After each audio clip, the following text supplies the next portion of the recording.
A paz do Senhor Jesus, meus irmãos, aqui é o evangelista Jefferson Vicente, para mais uma pré-aula da nossa revista da editora Betel. A nossa lição de hoje é a lição de número 6, cujo título é A relevância da igreja cumprir o seu papel na integração e discipulado agregador. Irmãos, nós já estamos nos aproximando aí da metade do trimestre, do terceiro trimestre de 2024, e agora nós vamos iniciar o nosso conteúdo da lição de número 6. Bom, nesse nosso encontro de hoje, eu queria já destacar de cara que essa lição ela é muito prática. Então, ela não é uma lição de cunho teológico, ela é de uma lição mais de cunho pastoral e prático para a vida da igreja. Tá? Então, é uma lição muito útil para o dia a dia da igreja. Então, vamos prestar bastante atenção, vocês podem ficar à vontade de interagir muito com os seus alunos, perguntando qual é a opinião deles, o que a gente poderia fazer para melhorar na nossa igreja. E depois, quem sabe, mobilizar os seus alunos até para começar a ativar alguma dessas ações, claro que debaixo da bênção e da orientação do seu pastor. Então, uma lição muito prática, tá? Nós vamos, então, como é uma lição, toda lição que é muito prática, a gente costuma seguir a sequência da revista. Então, a gente vai seguir todos os tópicos aqui da revista, tá? Tópicos e subtópicos. Outra novidade que eu estou trazendo para o canal é um quadro novo que eu vou sempre fazer ao final do vídeo, que é a resposta às críticas e às perguntas. Claro que ninguém é unanimidade, nem Jesus foi, e o nosso trabalho também não é perfeito, a gente sabe disso, é por isso que a gente sempre está procurando melhorar, e alguns irmãos identificam algum desses defeitos, ou ficaram com a impressão de que a gente falou algo que a gente não quis dizer, mas toda comunicação, irmãos, ela é limitada, tanto por deficiência minha, como por limitações da própria linguagem, né? Às vezes você fala uma coisa, a pessoa entende outra, então a gente vai usar esse espaço final tanto para tirar dúvidas, como também para esclarecer. Então, se você quiser enviar alguma dúvida ou quiser fazer alguma crítica ao nosso trabalho, fiquem à vontade. Nós responderemos com um amor fraternal, que é isso que faz a gente se mover, né? Em responder aos irmãos, e não qualquer outro sentimento de autodefesa ou nada do gênero, tá bom? Em relação, como é uma lição muito prática, vocês vão ver que a gente vai falar muito de questões relacionadas a dia da igreja. Recepção dos visitantes, integração dos novos convertidos. No entanto, também nós não vamos abordar muitos textos bíblicos. Então já vou antecipar para vocês aqui quais são os textos que o comentarista da lição colocou à disposição e também vou dar outras sugestões para depois você poder complementar a sua aula e dar um certo aprofundamento para ela.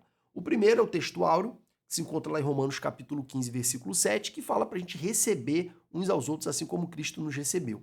Então, irmãos, a gente tem um dever para com todos os irmãos em Cristo, que é o dever de acolhimento. Nós temos o dever de acolher uns aos outros, de receber na nossa vida, de receber nos nossos encontros, receber nas nossas casas, receber na nossa vida. Tá? Esse é um dever que todo cristão tem em relação aos seus irmãos em Cristo. Então, recebei-vos uns aos outros, assim como Cristo nos recebeu.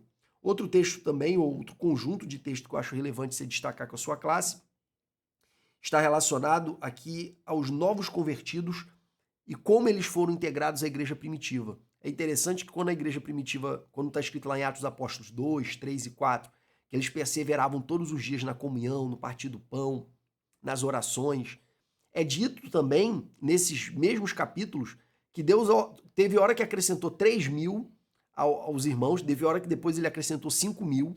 Então, eram milhares de pessoas sendo acrescentadas e todas elas eram incorporadas nesse ritmo de comunhão, desses encontros diários para orar, para compartilhar o pão, para ter comunhão.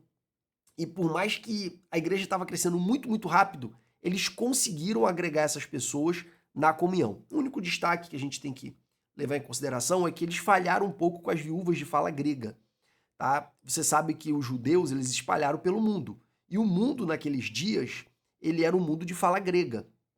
Então muitas pessoas que eram judeus da diáspora, que moravam fora de Israel, quando retornaram falando em grego.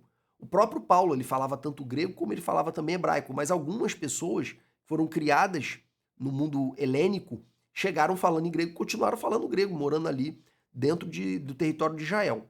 E pela dificuldade da língua, vários desses irmãos não foram plenamente integrados à comunhão. E por causa disso ficavam de fora do compartilhamento do pão. Isso aconteceu com algumas viúvas de fala grega. E por causa da situação delas, é que os apóstolos depois constituíram os diáconos. Todos os 7 tinham nomes gregos. Então, provavelmente eram irmãos discípulos que eram de origem ou de fala grega. Tá? Você identifica isso pelos nomes deles, que eram todos nomes que não eram nomes hebraicos nem aramaicos. Então, os irmãos em Cristo da igreja primitiva se preocupavam em não deixar ninguém de fora, em acolher todo mundo, em compartilhar o pão com todo mundo. E esse comportamento da igreja primitiva é um exemplo para nós. Depois nós temos o grande exemplo de acolhimento no Novo Testamento, que é o exemplo de Barnabé. Lá em Atos dos Apóstolos, capítulo 9, nós contemplamos a conversão de Paulo, e que ele pregou em Damasco logo após o convertido, e logo foi perseguido, fugiu. E quando ele foi para o território da Judéia, ali para Jerusalém, os discípulos ficavam com medo de que ele estava ali como um agente filtrado. Então não receberam ele muito bem. Então Barnabé, que já era um servo do Senhor de confiança, ele abraçou Paulo e levou Paulo para os apóstolos e apresentou ele para a igreja. E ele passou a ter comunhão com os irmãos da igreja depois da ação de acolhimento, de integração de Barnabé. Então um grande referencial de exemplo para nós nessa lição de hoje é Barnabé. Depois ele fez isso novamente com Paulo, só que Barnabé ele foi enviado pela igreja primitiva para Antioquia. Antioquia, que era a capital da Síria na época, que era um território que foi dominado por Alexandre o Grande, depois pelos seus sucessores, seus generais sucessores. Então era um território também de fala grega. Então Antioquia, que era a maior cidade da Grécia naquela época, da Síria, melhor dizendo, até maior do que Damasco, Antioquia sediou a grande primeira igreja fora do território de Israel. E Barnabé, quando foi enviado para lá e começou a trabalhar lá com os irmãos, muitos foram edificados, ele achou por bem ir lá em Tarso, irmãos, é uma viagem longa, tá? Ir lá em Tarso e buscar Paulo para ele ajudar no trabalho em Antioquia, ou seja, ele foi lá integrar Paulo à igreja de Antioquia. Então, olha o trabalho que Barnabé teve, irmãos, para integrar um irmão amado em Cristo na comunhão. Então, Barnabé é de fato o grande exemplo que nós temos. E olha depois o que Paulo se tornou, não é verdade? De repente, a pessoa que você está apoiando agora, que você está tentando ajudar a se integrar no corpo, na comunhão, nos relacionamentos da família de Deus, de repente é o futuro Paulo da nossa geração. Então, Barnabé, de fato, é a grande referência para nós. E essa preocupação de Barnabé com integrar as pessoas também se manifestava em não deixar que alguém se desintegrasse, que alguém fosse deixado para trás. Foi o que aconteceu com João Marcos. Paulo e Barnabé vão para a primeira viagem missionária e levam João Marcos, só que o João Marcos ele desiste no meio do caminho. E aí, no momento da segunda viagem missionária, Paulo não queria levar João Marcos, porque João Marcos tinha fraquejado na primeira viagem.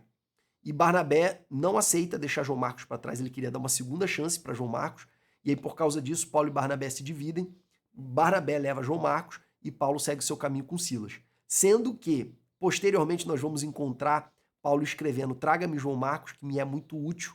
Quer dizer, depois João Marcos foi reintroduzido na comunhão dos irmãos com credibilidade, ao ponto do próprio Paulo reconhecer a importância de João Marcos para a sua própria vida. Então Barnabé era esse irmão preocupado em integrar as pessoas. Depois nós temos todos os textos bíblicos que falam de unidade, união e comunhão, que estão sendo discorridos ao longo das últimas lições. Todos eles podem ser aplicados também aqui na lição de hoje, no momento que os irmãos estiverem ministrando na classe de vocês. Também temos textos que falam sobre hospitalidade e gentileza. Esses textos também podem ser integrados. Eu não vou mencioná-los aqui, eu vou deixar vocês bem confortáveis para, se quiserem pesquisá-los, utilizá-los aí para complementar tudo que vocês vão dizer no decorrer da aula de hoje. E por fim, os textos do discipulado, principalmente Mateus capítulo 28, versículo 18 em diante, principalmente o 19 e o 20. Então, irmãos, esses são os versículos que eu posso chamar de referências bíblicas. Daqui para frente, a gente vai ter uma abordagem extremamente prática, tá? E dentro dessa prática, vez ou outra, nós vamos mencionar alguma dessas referências bíblicas que nós já introduzimos aqui para vocês. Vamos então iniciar, mas não sem antes convidá-los a curtir esse vídeo, a deixar seu comentário. Pode ser uma pergunta, pode ser uma crítica, pode ser um elogio. O importante é ter o máximo de comentários que a gente puder para que esse vídeo alcance em outras vidas. Tá? Se você quer ajudar esse trabalho, você pode dar seu comentário aí, que eu tenho certeza que vai ajudar no engajamento do vídeo e vai ajudar a levá-lo para o YouTube, né, apresentá-lo para outras pessoas. Vamos então iniciar os nossos tópicos. O primeiro tópico, lembrando que nós vamos seguir os tópicos da revista, é o tópico 1, que fala acerca da importância da integração. Nesse tópico nós vamos falar desde a recepção de um visitante no encontro da igreja, como também outras formas de integração. A primeira delas, a integração ela é importante porque gera um ambiente receptivo aos visitantes.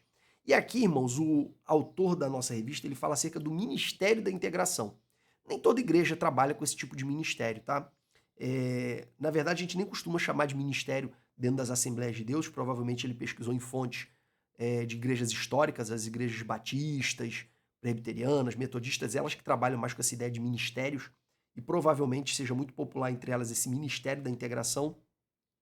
E é interessante que esse ministério, esse serviço da integração, ele começa desde a recepção do visitante na porta da igreja, passando pelo conduzir o visitante, se a igreja tiver poucos lugares, para sentar no local favorável, se a igreja for quente, no local mais fresco, se a igreja tiver visibilidade ruim, no local mais próximo do púlpito, que tem uma visibilidade melhor. Claro que sempre dentro de uma conduta que possa deixar o visitante confortável. Passa também pelo discipulado, pela integração desse irmão no departamento e nas atividades da igreja. Tudo isso está englobado dentro desse ministério de integração, desse serviço de integração. Só que esse primeiro tópico, apesar de falar genericamente do Ministério de Integração, ele vai enfatizar a primeira etapa do Ministério de Integração, que é a recepção. Lembrando aqui que a integração, na verdade, ela começa com a evangelização, né? Mas aqui a gente já está falando de alguém que já foi evangelizado e se aproximou da igreja, da família de Cristo. Então, o primeiro ato é a recepção dessa pessoa quando ela chega, por exemplo, no culto público, no evento, em alguma atividade nossa. E aí, irmãos, a primeira coisa que a gente precisa mencionar é que a primeira impressão é que fica. Se você vai a uma loja e a pessoa te recebe com um sorriso no rosto, sendo muito atenciosa, respondendo suas dúvidas e realizando todo aquele serviço de recepção que te deixa confortável, você vai preferir comprar nessa loja do que em outra, que porventura tem um atendimento de uma pessoa grosseira, uma pessoa que não te dá atenção, uma pessoa que não responde suas perguntas, uma pessoa que está atendendo 10 outros clientes ao mesmo tempo e te deixa esperando lá um bom tempão. Então a tendência é você querer comprar onde você é melhor atendido. É claro que se onde você é melhor atendido o produto é muito ruim e onde você é mal atendido o produto é muito bom, pode ser que a qualidade do produto prevaleça. E o que acontece em muita igreja, a recepção dela é horrível, mas o Espírito Santo fala forte no coração do visitante, ele acaba aceitando Jesus. Mas essa ação do Espírito Santo, ela é apesar do nosso trabalho como igreja. Irmãos, claro, isso é indiscutível. A ação do Espírito Santo, ela é fundamental. Ela é o que há de mais importante. É o Espírito que guia em toda a verdade, é o Espírito que convence do pecado, da justiça e do juízo. Então, falar do Espírito Santo aqui é chovendo molhado. Aqui eu estou partindo do pressuposto que você já sabe disso. Não sei em qual momento, em qual lição passada, eu fiz um comentário acerca da importância de você discipular, da importância de saber de usar técnicas de evangelismo que sejam mais dinâmicas. Aí algum irmão me questionou, falando, mas aí você está deixando de lado a importância do Espírito Santo. É pelo contrário, irmãos. Quando eu fazia evangelismo, quando eu fiquei 3 anos na rua, fazendo ar livre todo domingo, carregando caixa de som pesada, carregando bateria, carregando guitarra, carregando instrumento. Nós fazíamos um ar livre completo, com tudo que tem num culto normal. Dava muito trabalho, com o objetivo de fazer algo dinâmico. Só que a gente tinha certeza que nada daquele sacrifício teria qualquer utilidade se a gente não tivesse unção. A gente se reunia na sexta-feira para orar, a gente chegava na igreja, o pessoal fazia faculdade, estudava, trabalhava, a gente chegava na igreja tarde e ficava orando ali, às vezes até meia-noite com autorização do pastor.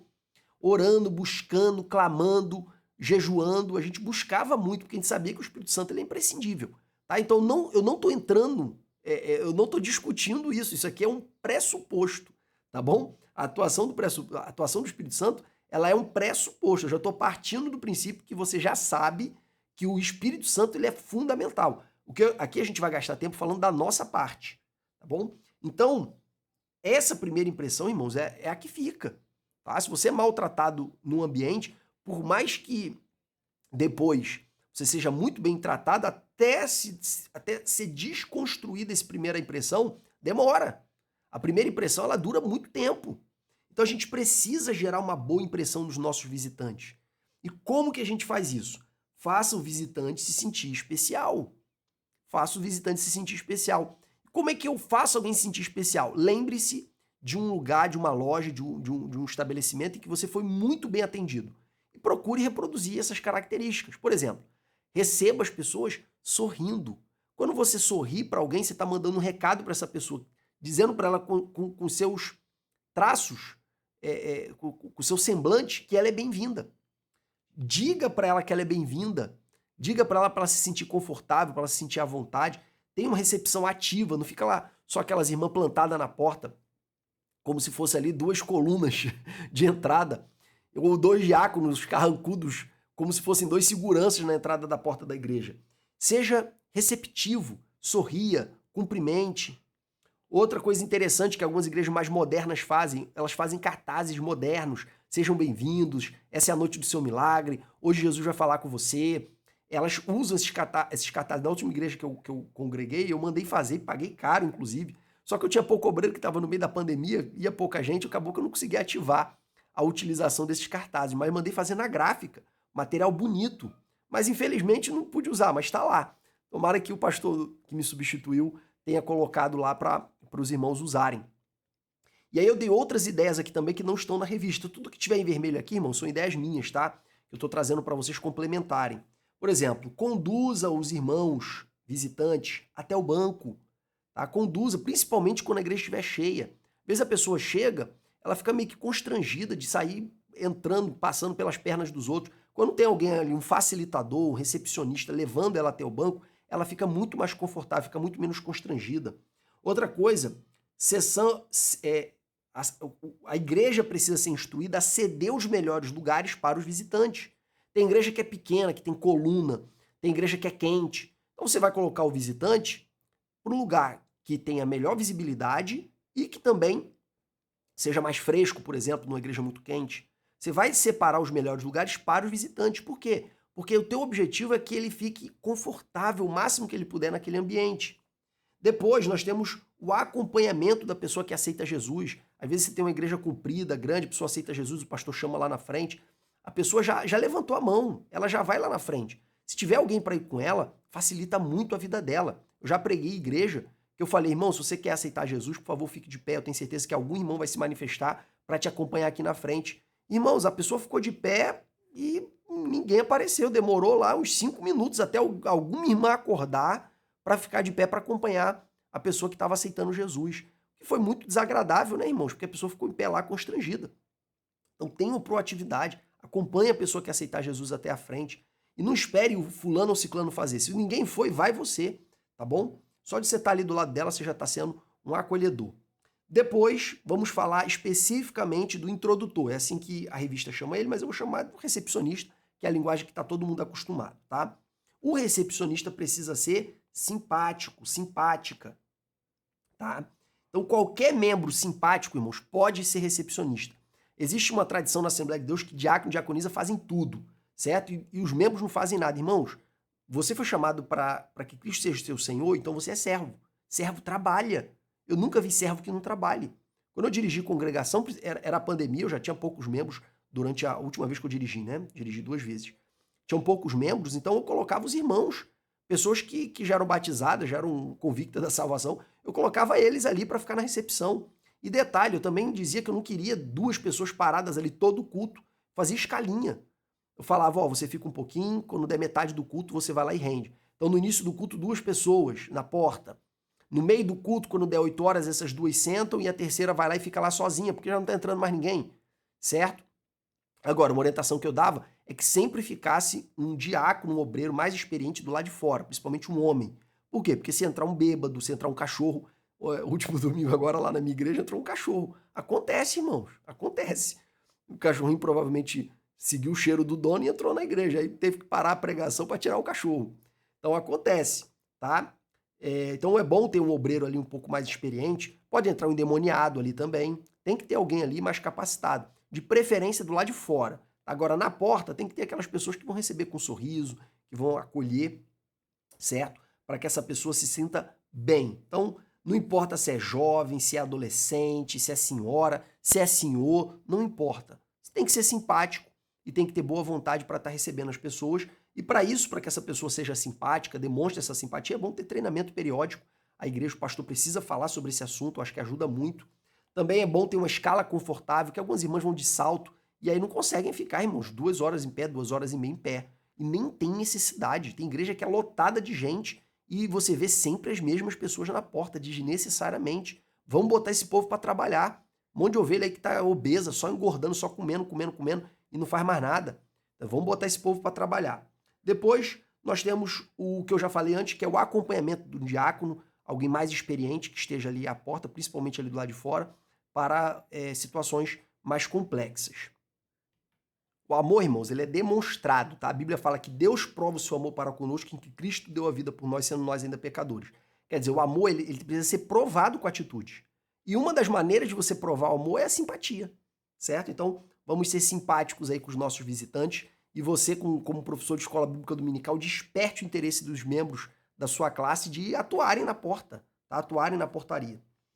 O próximo tópico aqui que eu coloquei é que o visitante bem recebido tem mais chance de voltar. O mal recebido, porém, a probabilidade dele voltar é muito menor, certo? Não estou descartando o Espírito Santo. O Espírito Santo, irmão, a pessoa pode ser maltratada e voltar. Eu não estou colocando o fator sobrenatural, estou falando do ponto natural, tá bom? Da nossa parte. Esse foi o primeiro subtópico do primeiro tópico, ó. O tópico é a importância da integração, o primeiro subtópico gera um ambiente receptivo aos visitantes, e esse primeiro subtópico fala mais assim dessa atividade de recepção.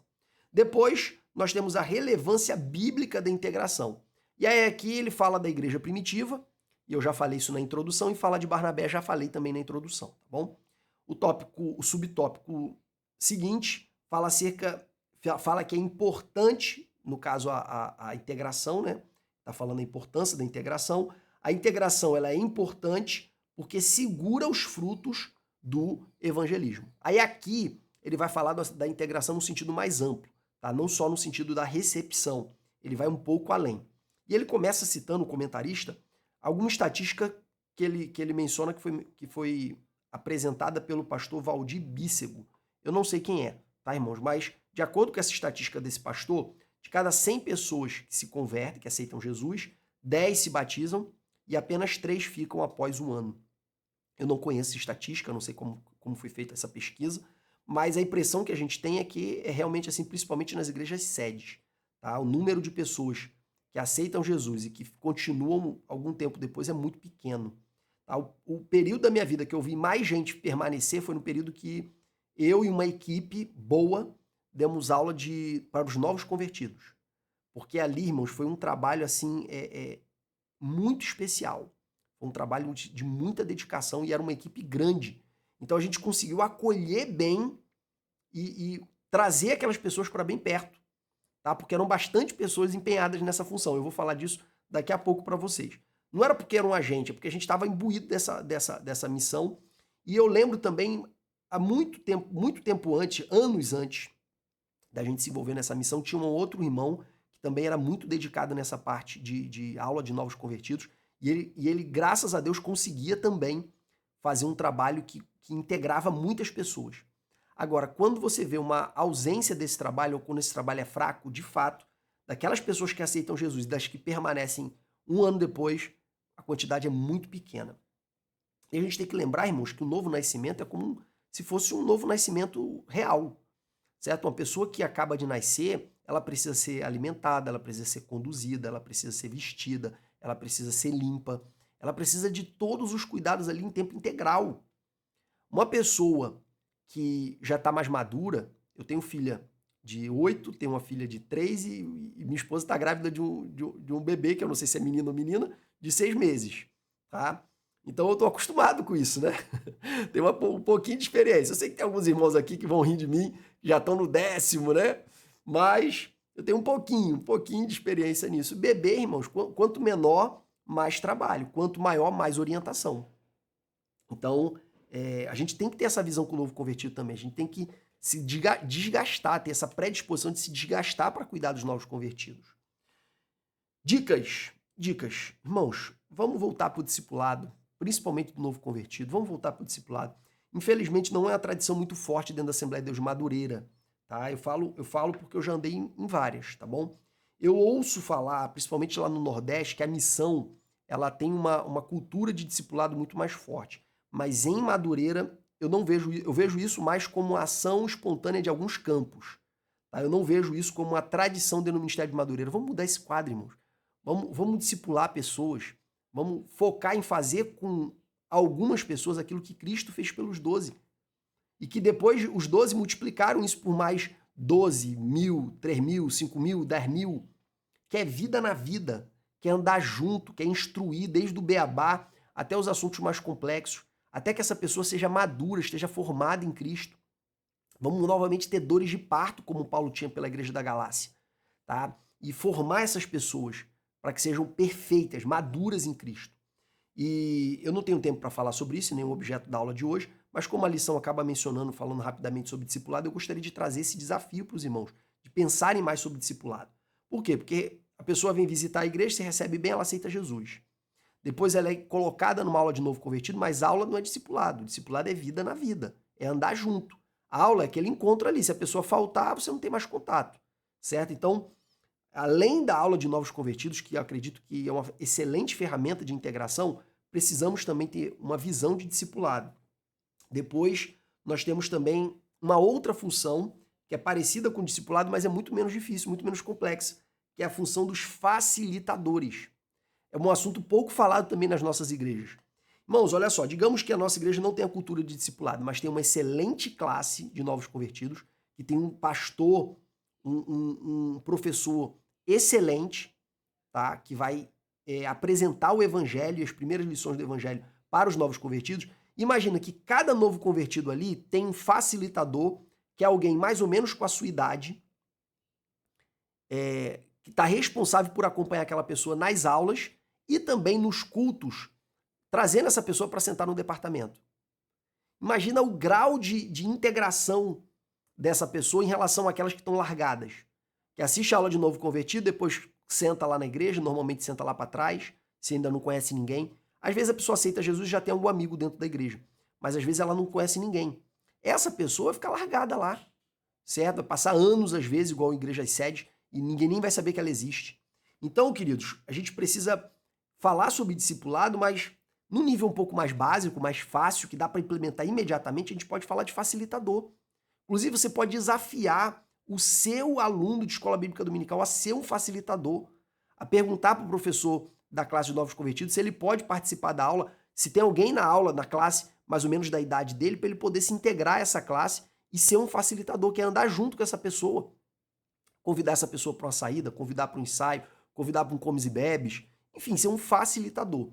Então a gente pode falar de discipulado, que é um nível acima, para ser discipular, para discipular alguém, já temos que ter uma pessoa madura, porque o discipulado é ser de meu imitador como eu sou de Cristo. Se você não é um exemplo de cristão, se você não é um imitador de Cristo, muito menos você pode gerar pessoas parecidas com você, né? Então, para o discipulado tem que ter uma maturidade maior. Mas para ser facilitador, basta ter boa vontade, certo? Então, isso aqui são dicas de integração.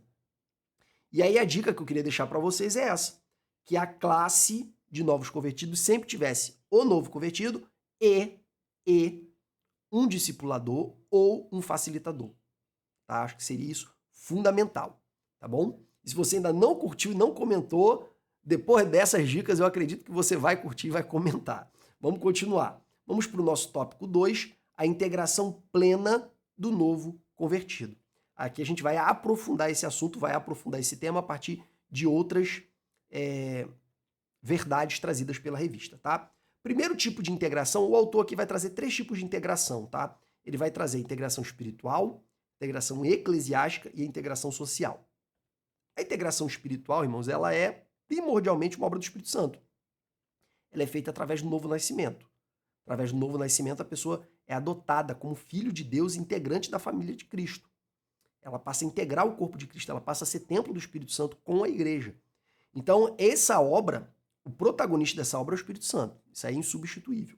No entanto, existe também o papel da igreja em relação a auxiliar essa pessoa a se aproximar do Espírito Santo. O primeiro contato que essa pessoa tem com o Espírito Santo é no momento que ela crê, porque no momento que ela crê, ela é selada. No entanto, uma coisa é ter o Espírito Santo, outra coisa é ser cheia do Espírito Santo. Uma coisa é ter o Espírito Santo, outra coisa é produzir o fruto do Espírito. A igreja não pode substituir o papel do Espírito Santo, mas pode ajudar a pessoa a buscar o Espírito Santo para ser cheia. E aí começando a buscar pelo batismo com o Espírito Santo. Por exemplo, alguns irmãos gostam de orar, gostam de subir monte. Crente pentecostal gosta dessas coisas, né? Convido o novo convertido para ir também. Tem essa preocupação. Para quê? Para ele buscar o batismo com o Espírito Santo, sem botar muita pressão, irmãos, como se o batismo do Espírito Santo fosse imprescindível para a salvação. A gente sabe que não é. A gente sabe que o imprescindível para a salvação é o selo do Espírito. O batismo é um revestimento de poder, certo? Então, leve essa pessoa, apresente para ela a busca pelo Espírito Santo, apresente para ela a busca pelos dons do Espírito Santo. A Bíblia fala buscar os melhores dons com zelo. Ensine para ela acerca de como buscar produzir o fruto do Espírito Santo, que é sendo guiado pelo Espírito. Às vezes a pessoa precisa de uma orientação, às vezes ela tem um sentimento no coração e ela não sabe que é o Espírito Santo está falando com ela. É igual Samuel, que foi pedir orientação para Eli. Então a igreja ela pode atuar facilitando, orientando essa pessoa e conduzindo essa pessoa a buscar mais do Espírito e ser guiada por ele. Temos depois também o discipulado, como essa integração espiritual, que é um assunto que eu já falei, que eu não vou repetir aqui. Depois temos a integração eclesiástica. A integração eclesiástica é integrar a pessoa na vida e na rotina da igreja.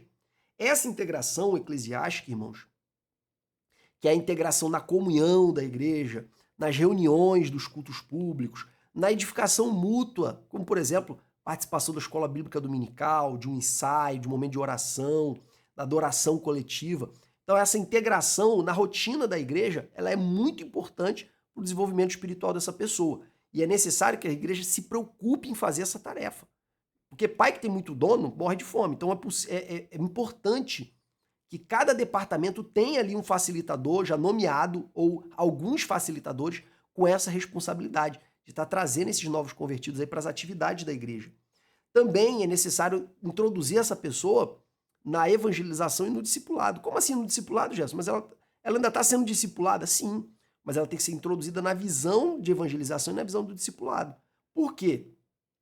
Porque todo discípulo, irmãos, ele está em treinamento para se tornar um discipulador.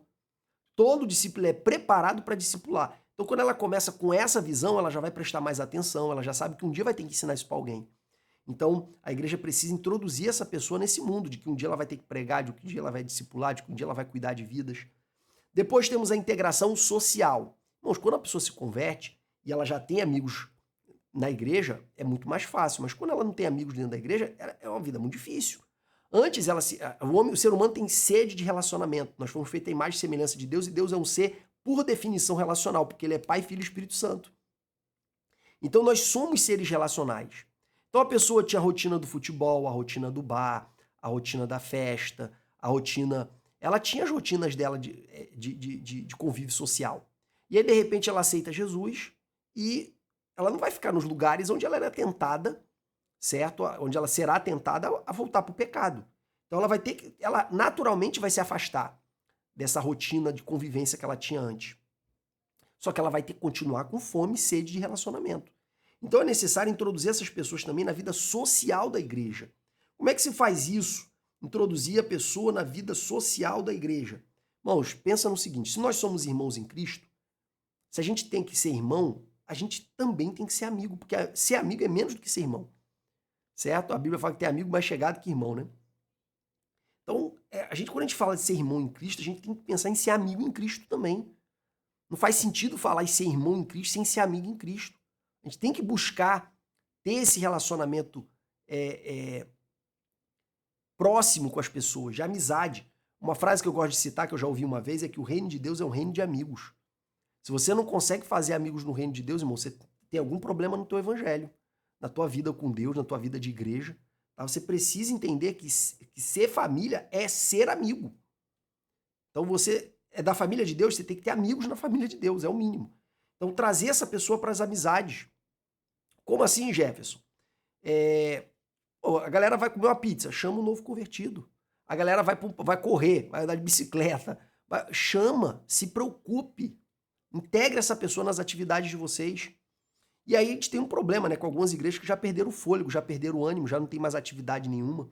Aí complica, certo? Ou a igreja tem atividade, mas os irmãos não têm proatividade de incluir. Aí é outro problema. Qual vai ser o resultado disso? Uma igreja sem atividade ou uma igreja sem que os irmãos tenham proatividade de incluir? Evasão. As pessoas vão embora, certo? Não tem para onde correr. Terceiro tópico, o envolvimento pleno da igreja. Aqui o autor da revista vai falar sobre o engajamento de todo mundo nessa missão que é integrar novas pessoas. Esse engajamento é uma missão de todos. Todos devem estar preocupados em integrar os novos convertidos, as pessoas que estão chegando na comunhão. Tá? Então, todos os departamentos devem se preocupar em integrar. Todos, todos. Como eu falei, todos os departamentos precisam ter ali a designação de facilitadores para estarem especificamente incumbidos dessa missão. E esses facilitadores, ou se forem maduros discipuladores, de preferência devem estar nas aulas de novos convertidos com o novo convertido, para já trazer esse novo convertido para o departamento. Porque eu já vi muito, irmãos, aulas muito boas de novos convertidos sem integração posterior.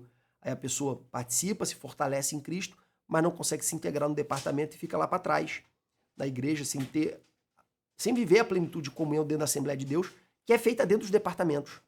Tá? Se a gente parar para pensar, a gente vai lembrar que na Assembleia de Deus a comunhão ela acontece principalmente dentro dos departamentos.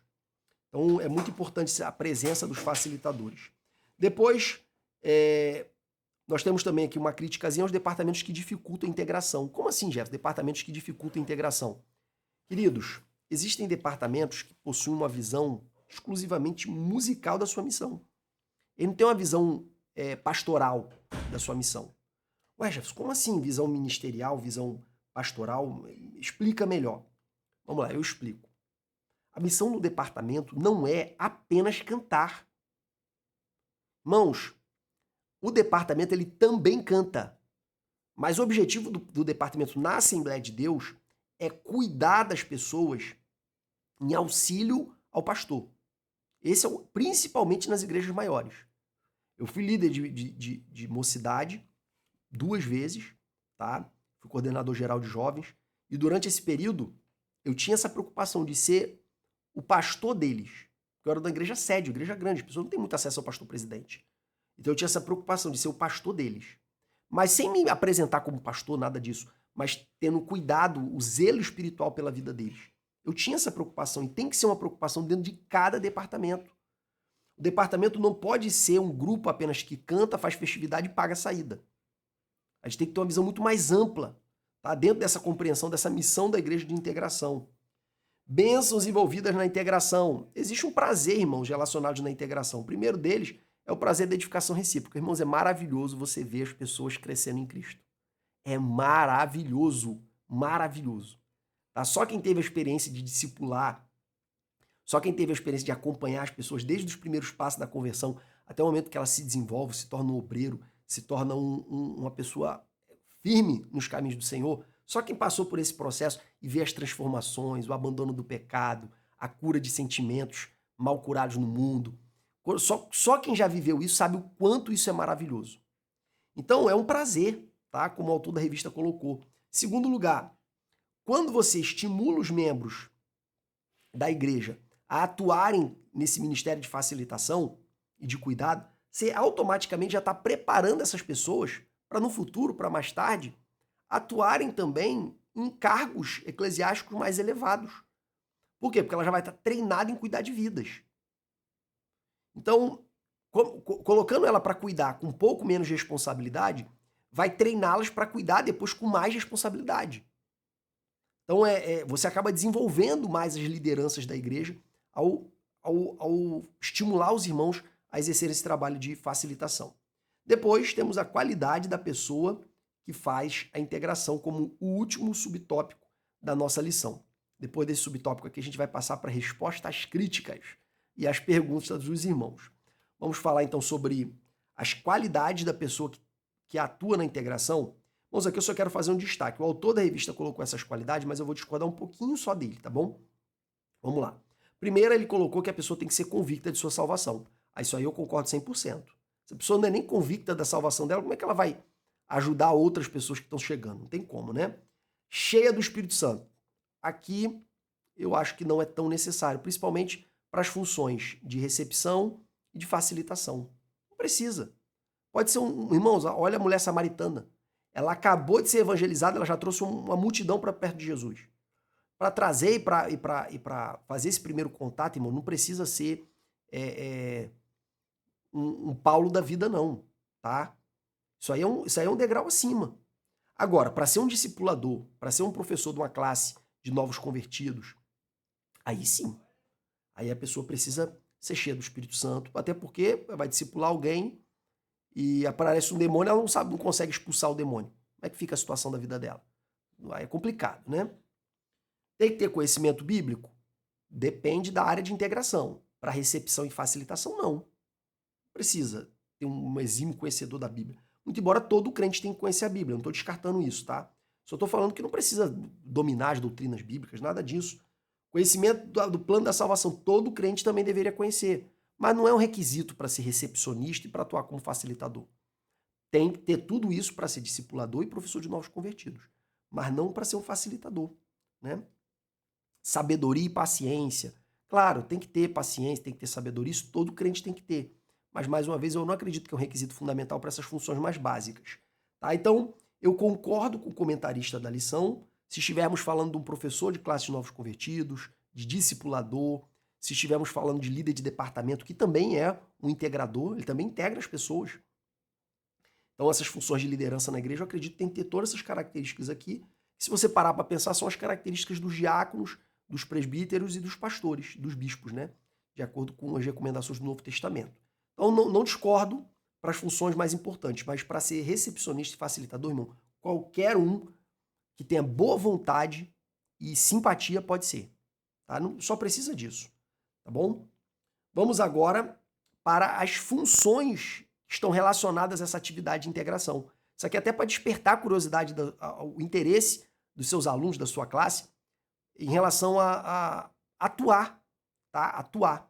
E aí eu coloquei os recepcionistas, para mim todo mundo pode ser, todo mundo que seja crente, certo? De verdade, não pode ser obreiro, ser membro, desde que esteja um diácono ali mais experiente para problemas eventuais ali de bêbado, de cachorro, de demoniado, enfim.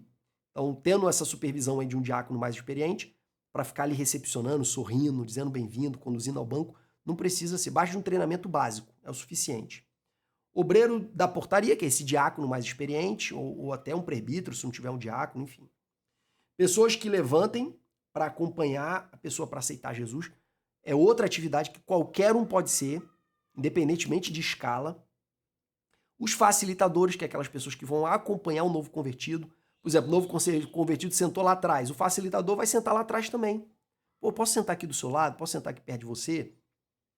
E aí tem uma atividade, tem uma saída, tem um ensaio, tem um evangelismo, tem um monte para orar, tem vamos se reunir para comer uma pizza. O facilitador vai chamar o novo convertido. Discipuladores, esse aqui é fundamental para a maturidade da igreja. Mas, como eu disse, não é tradição na Assembleia de Deus de Madureira. Não no sentido generalizado.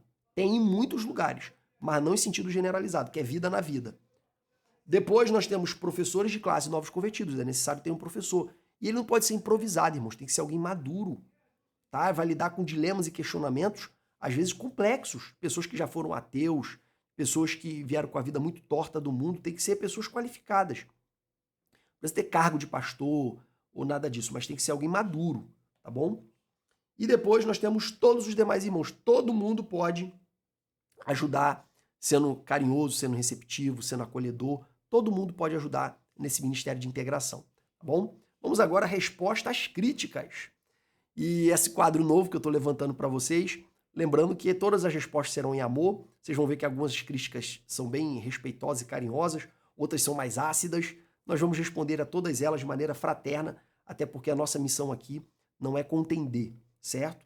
Então vamos lá, a primeira crítica do nosso irmão Alex, que mandou uma crítica bem respeitosa, bem agradável de ler. Eu falei na última lição, fiz um videozinho muito curto, só para quem procurasse meu vídeo na internet, dizendo que eu não ia gravar na lição 5, tendo em vista que a lição 5 ela é repetida. O conteúdo dela, se você pegar a lição 2 e a lição 4, você vai encontrar o conteúdo dela ali. E aí eu não gravei, mas eu não gravei, não foi por causa disso, irmãos, foi em primeiro lugar, porque eu quis trazer um conteúdo novo e peguei livros para ler. E aí eu não consegui gravar na segunda e não consegui gravar na terça. E na quarta eu fiquei o dia inteiro fora no passeio das minhas filhas. Quando chegou na quinta-feira eu falei, poxa, já tá muito tarde, entendeu? Não tem necessidade de eu gravar, até porque não é que a aula seja desnecessária. A aula era sim necessária, até para se reforçar esses conteúdos importantes.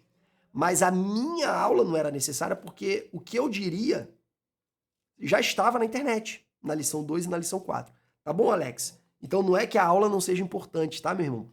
É que a minha participação não era tão relevante. Eu vou colocar aqui numa visualização um pouquinho maior para ficar melhor para vocês verem. Depois nós temos uma pergunta, que o irmão pergunta: o movimento de igreja nas casas semelhante às células? Então, irmãos, ó, o que é célula? É encontro de pequeno grupo em casas, tá? Em vários lugares célula recebe um nome diferente. Tem lugar que chama de PG, que é pequeno grupo, tem lugar que chama de grupo familiar. Cada igreja, cada denominação inventa um nome, tá? Por que as pessoas não gostam muito do nome célula? Porque esse movimento de encontro nas casas foi introduzido aqui no Brasil pelo movimento G12. E o movimento G12 tem alguns problemas teológicos, tá bom? Então esse nome célula ficou meio pichado, tá? Mas nada mais é do que encontros caseiros, que na Assembleia de Deus era chamado sempre de ponto de pregação, certo? Então célula é isso, esse encontro nas casas. Só que cada igreja, cada denominação vai dar um nome diferente para esse encontro nas casas, tá? E existe o movimento de igreja nas casas. O movimento de igreja nas casas, ele trabalha com célula, ou PG, ou qualquer outro nome que você dê, tá? Mas a visão deles é uma visão que não usa a célula como ferramenta de crescimento. É porque alguns pastores perceberam que célula faz a igreja crescer. E aí começaram a usar a célula como estratégia de crescimento. O movimento de igreja nas casas não vê a célula como estratégia de crescimento. Ele vê célula como estratégia de comunhão. Para eles, o momento da célula é o momento em que a igreja está reunida, tá? Depois, se quiser uma explicação um pouco mais profunda, chama no Instagram, de repente eu mando alguns áudios para explicar um pouco melhor. Mas o movimento de igreja nas casas trabalha com célula, mas não se resume a célula. É uma questão de visão de comunhão, só para deixar mais claro. E tem igreja que não tem visão de movimento nas casas, é a igreja tradicional que usa a célula como estratégia de crescimento. Também existe. Teve outro irmão aqui que fez uma crítica um pouquinho mais ácida. Evangelista, você repete muito sua explicação. Seja mais objetivo na explicação dos tópicos. Irmãos, é uma crítica e eu não fico nem um pouquinho chateado com nenhum tipo de crítica, até porque eu creio que até quem não gostou muito da nossa aula pode contribuir para a nossa melhoria. Ele criticou uma aula que foi a lição 4. A lição 4 eu segui a revista. Então, de fato, quando você segue a revista, a aula fica menos dinâmica. Inclusive, eu falo isso para vocês. Quem dá aula lendo a revista e explicando vai provavelmente dar uma aula meio enfadonha, meio chata, igual eu fiz na lição de número 4. Teve gente que amou a lição de número 4. Glória a Deus por isso. Mas eu tenho certeza que vocês preferem quando eu falo de uma maneira mais direta, mais dinâmica, certo? É natural. E também pode ser que o irmão, ele foi vítima de uma propaganda enganosa. Alguém falou para ele que a aula era muito boa, era maravilhosa, e ele, ao assistir a aula, achou a aula enfadonha. Aí é uma questão de identificação, né, irmãos? Tem gente que gosta mais de um professor, tem gente que gosta mais de outro. Aí, em relação a isso, eu não tenho como melhorar.